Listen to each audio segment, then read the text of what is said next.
సాహితీ మిత్రులకు నమస్కారం. వనజ తాతినేని కథల ఛానల్కు సుస్వాగతం. విభిన్న కథల సమాహారం వనజ తాతినేని. ఈరోజు నేను వినిపించబోతున్న కథ క్షణంలో సగం. రచన శ్రీరంగం శ్రీనివాసరావు. శ్రీశ్రీగా ప్రసిద్ధి చెందిన ఈ రచయిత ఆంధ్రజ్యోతి మాసపత్రిక 1949 ఏప్రిల్ ఉగాది సంచికలో ప్రచురించబడింది ఈ కథ. కథ వినండి. క్షణంలో సగం. ఒక సాయంత్రం వాడి పేరు చెప్పను కనపడ్డాడు. బయలుదేరు అన్నాడు. ఎక్కడికని అడిగి లాభం లేదు వాడితో. హఠాత్తుగా అలాగే ఎన్నోసార్లు కనబడి ఏవో ప్రతిపాదనలు చేస్తూ ఉంటాడు. నేను మారుమాట లేకుండా వాటిని శిరసావహిస్తూ ఉంటాను. అనుభవం జ్ఞానానికి జనకుడు అంటే నేను నమ్మను. అలాగే అవసరం సృష్టికి జనని అనే సుభాషితంలో కూడా నాకు నమ్మకం లేదు. అంటే పూర్తిగా నమ్మకం లేదనాలి. అవన్నీ సగం సత్యాలు కాబట్టి సగం సగం మాత్రమే నమ్ముతాను. ఇద్దరం బయలుదేరిన తర్వాత వీడు ఎవరి పేరైతే చెప్పదలుచుకోలేదో వాడు ఇప్పుడు మనం లక్షాధికారులం కావటం ప్రారంభిస్తున్నాం. తక్షణమే జోరుగా నడు అన్నాడు. ఇద్దరం తక్షణం నడక ప్రారంభించాం. కానీ ఆ ప్రారంభం ఇప్పటికీ ప్రారంభ దశలోనే ఉండిపోయింది.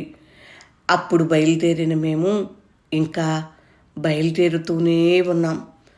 ఈ సాయంత్రం ఇక్కడ ఈ నగరంలో సముద్రం లాంటి, ఆకాశం లాంటి, ఎడారి లాంటి ఎడారి, సముద్రం లాంటి ఎడారి, ఆకాశం లాంటి ఎడారి, ఎకసెక్కం లాంటి ఎడారి. ఇక్కడ ఈ నగరంలో ట్రామ్లో నేను, ఎదురుగుండా సెలూన్లో అద్దంలో నేను. అదైనా క్షణంలో సగం సేపు. అది అసలు సంగతి. ట్రామ్లో వెళుతున్న నేను సెలూన్లో అద్దంలో క్షణంలో సగం సేపు నన్ను నేను ప్రతిబింబించి నాకు నేను కనిపించాను. క్షణంలో సగం సేపు ఒకేసారి సెలూన్లోనూ ట్రామ్లోనూ నివసించాను. ఇక్కడ ఈ సాయంత్రం ఎడారిలో, ఆకాశంలో, క్షణంలో సగంలో, ట్రామ్లో, సెలూన్లో, జనం మధ్య, జన సముద్రం మధ్య నేను. ఇక్కడ ఈ నగరంలో ఈ క్షణంలో సగం సేపు ఏమిటి జరుగుతోంది?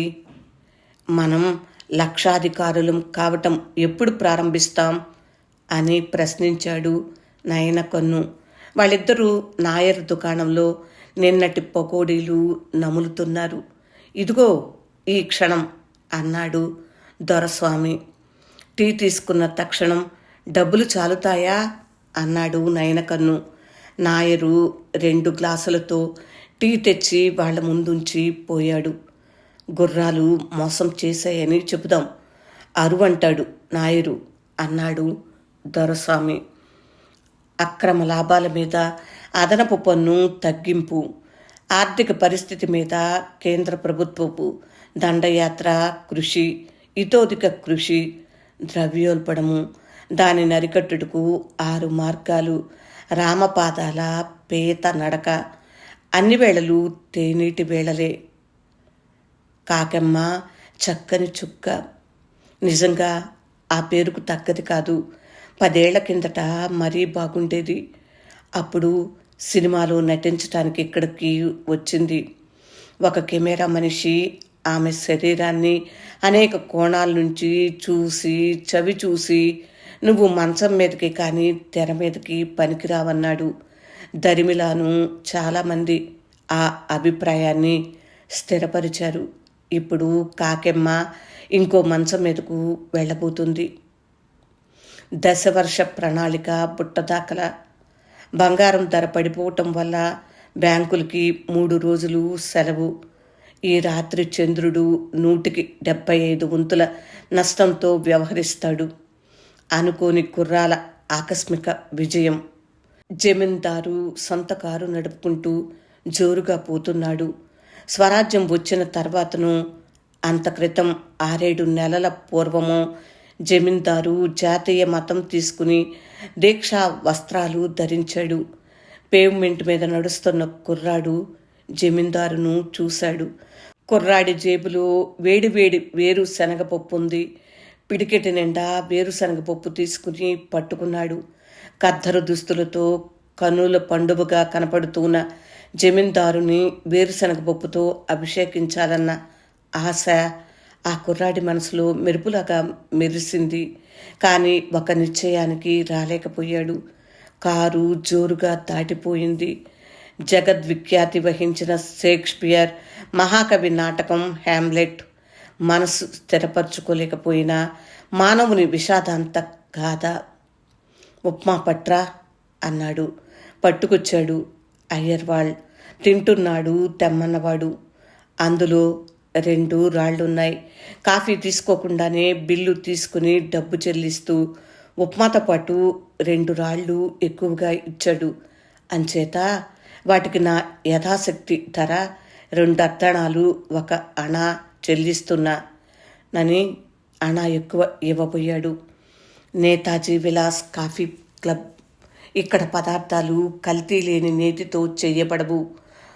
ప్రొప్రైటర్ అణా వైపు అతి భయంకరంగా చూశాడు. ఎవరైనా బిచ్చగాడికి ధర్మం చేసుకో అన్నాడు. రాళ్ల ధర చెల్లించదలుచుకున్న మనిషి అణాకాసుని జేబులో వేసుకుని 2 5 రూపాయల నోట్లు బల్ల మీద పెట్టి వెళ్ళిపోయాడు. వెర్రివెదవ అనుకున్నాడు ప్రొప్రైటరు రూపాయి నోట్లను దాచేస్తూ. ఆ సమయంలో 1 అణాకాసు అడుక్కునే అమ్మి డబ్బాలు పట్ట చప్పుడైంది. కమ్యూనిస్టులను పాతేస్తున్నాం అన్నారు దొరతనం వారు. పాతేస్తున్నారు.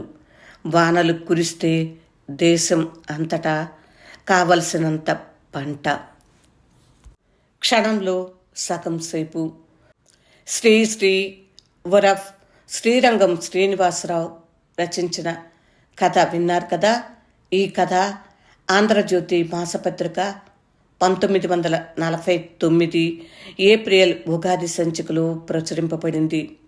మిత్రులారా, క్షణంలో సగం ఎంతమంది జీవితాలను క్లుప్తంగా సూటిగా చెప్పారు కదా. మీకు ఈ కథ అర్థమైందా? అర్థం చేసుకునే ప్రయత్నం చేయండి. కథను మళ్ళీ ఒకసారి వినండి. మీకు చాలా బాగా అర్థమవుతుంది. పాఠకుల ఆలోచన జ్ఞానంపై నాకు ఆ నమ్మకం ఉంది. ఈ కథ మీకు నచ్చితే లైక్ చేయండి, షేర్ చేయండి. ఇంకా నా ఛానల్ను సబ్స్క్రైబ్ చేయనట్లయితే సబ్స్క్రైబ్ చేయండి. ఈ ఛానల్లో పొందుపరిచిన అనేకమైన కథలు వింటూ ఉండండి.